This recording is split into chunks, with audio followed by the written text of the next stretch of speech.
The United Way of Tri-County recently celebrated individuals and organizations who create a ripple effect in the community. This annual recognition event honors those who make a difference through volunteering their time and talent. Keynote speaker Dan Pallotta, founder of the AIDS Rides and Breast Cancer 3-Day Walks, challenged people to think differently about their giving to nonprofits. Access Framingham was honored as the Media Partner of the Year for our work on the first ever United Way Feed a Family Telethon, as well as our coverage of other important United Way programs. I am so glad that you're able to join us this morning as we recognize our partners, supporters, and volunteers. I look forward to working with all of you in the year ahead as we continue to serve people in our community.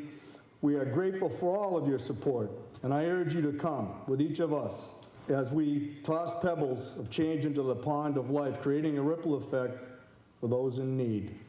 Through our United Way food pantries and hot meal programs, hungry individuals, children, and seniors are getting enough food to be able to learn, work, and live appropriately.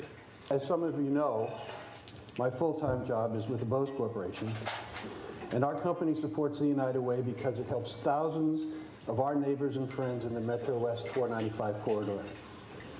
This event is meant to recognize you, our volunteers, donors, sponsors, because without you, none of this important work would be completed. Now, I know all full too well, as you do, the fiscal challenges we all have in business and in our personal lives, but one cannot give enough to United Way. This United Way is fulfilling what our founding fathers anticipated and wanted for all of us, which is to give an opportunity to all. That's what this country is all about.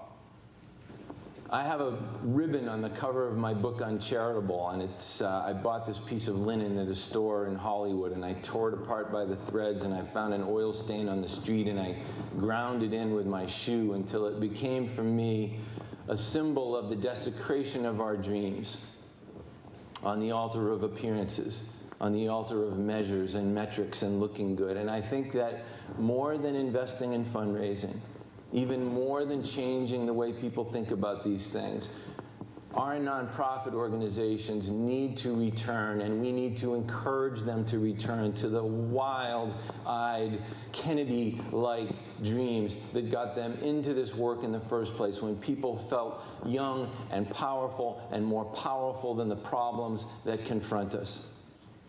None of us wants our gravestones to read, "We kept charity overhead low," right? We want it to read that we changed the world.